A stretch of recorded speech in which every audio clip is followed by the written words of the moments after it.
बहुत समय पहले की बात है। उज्जैनी नाम के राज्य में राजा विक्रमादित्य राज्य किया करते थे।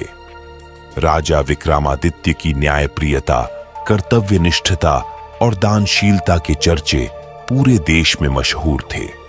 यही कारण था कि दूर दूर से लोग उनके दरबार में न्याय मांगने आया करते थे। राजा हर दिन अपने दरबार में लोगों की तकलीफों को सुनते और उनका निवारण किया करते थे। एक दिन की बात है, राज दरबार लगा हुआ था। तभी एक भिक्षु विक्रमादित्य के दरबार में आता है और एक फल राजा को देकर चला जाता है। राजा उस फल को कोषाध्यक्ष को दे देता है। उस दिन के बाद से हर रोज वह भिक्षु राजा के दरबार में आने लगा। उसका रोज का काम यही था कि वह राजा को फल देता और चुपचाप चला जाता। राजा भी प्रत्येक दिन भिक्षु द्वारा दिया गया फल कोषाध्यक्ष को थमा देते। ऐसे करते करते करीब 10 साल बीत गए। एक दिन जब भिक्षु फिर राजा के दरबार में आकर फल देता है, तो इस बार राजा फल कोषाध्यक्ष को न देकर वहां मौजूद एक पालतू बंदर के बच्चे को दे देते हैं। यह बंदर किसी सुरक्षाकर्मी का था, जो छूटकर अचानक राजा के पास आ जाता है।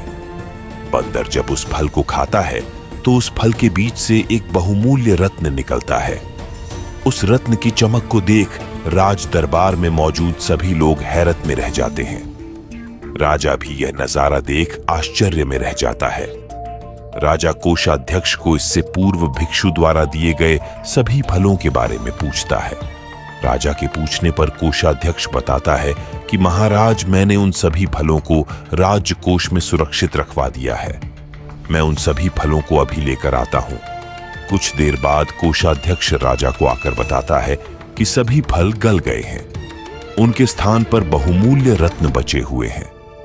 यह सुनकर राजा बहुत खुश होता है और कोषाध्यक्ष को सारे रत्न सौंप देता है। अगली बार जब भिक्षु फल लेकर दोबारा विक्रमादित्य के दरबार पहुंचता है, तो राजा कहते हैं, भिक्षु, मैं आपका फल तब तक ग्रहण नहीं करूंगा जब तक आप यह नहीं बताते कि हर दिन आप इतनी बहुमूल्य भेंट मुझे क्यों अर्पित करते हैं। राजा की यह बात सुन भिक्षु उन्हें एकांत स्थान पर चलने को कहता है। एकांत में ले जाकर भिक्षु राजा को बताता है कि मुझे मंत्र साधना करनी है और उस साधना के लिए मुझे एक वीर पुरुष की जरूरत है। चूंकि मुझे तुमसे वीर दूसरा कोई नहीं मिल सकता, इसलिए यह बहुमूल्य उपहार तुम्हें दे जाता हूं। भिक्षु की बात सुन राजा विक्रमादित्य उसकी सहायता करने का वचन देते हैं। तब भिक्षु राजा को बताता है कि अगली अमावस्या की रात को उसे पास के शमशान आना होगा, जहां वह मंत्र साधना की तैयारी करेगा। इतना कहकर भिक्षु वहां से चला जाता है। अमावस्या का दिन आते ही राजा को भिक्षु की बात याद आती है और वह वचन के अनुसार शमशान पहुंच जाते हैं। राजा को देख भिक्षु बहुत प्रसन्न होता है। भिक्षु कहता है, हे राजन, तुम यहां आए, मैं बहुत खुश हुआ कि तुम्हें तुम्हारा वचन याद रहा। अब यहां से पूर्व की दिशा में जाओ। वहां एक महाश्मशान मिलेगा। उस महाश्मशान में शीशम का एक विशाल वृक्ष है। उस वृक्ष पर एक मुर्दा लटका हुआ है। उस मुर्दे को तुम्हें मेरे पास लेकर आना है। भिक्षु की बात सुनकर राजा सीधे उस मुर्दे को लाने चल देता है।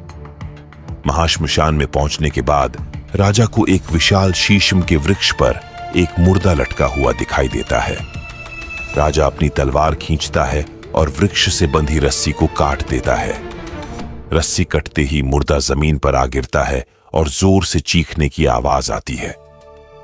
दर्द भरी चीख सुन राजा को लगता है कि शायद यह मुर्दा नहीं, बल्कि कोई जिंदा इंसान है। कुछ देर बाद जब मुर्दा तेजी से हंसने लगता है और फिर वृक्ष पर जाकर लटक जाता है, तो विक्रम समझ जाता है कि इस मुर्दे पर बेताल चढ़ रहा है। काफी कोशिश के बाद विक्रम बेताल को वृक्ष से उतार अपने कंधे पर टांग लेते हैं। इस पर बेताल विक्रम से कहता है, विक्रम, मैं तेरे साहस को मान गया। तू बहुत ही पराक्रमी है। मैं तेरे साथ चलता हूं, लेकिन मेरी एक शर्त है कि पूरे रास्ते में तू कुछ भी नहीं बोलेगा। विक्रम सिर हिलाकर हां में बेताल की बात मान लेता है। इसके बाद बेताल विक्रम से कहता है कि रास्ता लंबा है, इसलिए इस रास्ते को रोमांचक बनाने के लिए मैं तुझे एक कहानी सुनाता हूं। तो यह थी विस्तार से राजा विक्रम, योगी और बेताल की आरंभिक कहानी। यही से शुरू होता है बेताल 25 की 25 कहानियों का सफर, जो बेताल एक एक करके विक्रम को सुनाता है। कहानी से सीख। एक राजा को हमेशा विक्रमादित्य की तरह साहसी और पराक्रमी होना चाहिए, तभी वह अपनी प्रजा की रक्षा कर सकता है। हम आशा करते हैं कि आपको आज की कहानी पसंद आई होगी। ऐसी ही और कहानियां सुनने के लिए वीडियो को लाइक और शेयर करें और चैनल को सब्सक्राइब करें। मिलते हैं कल की वीडियो में।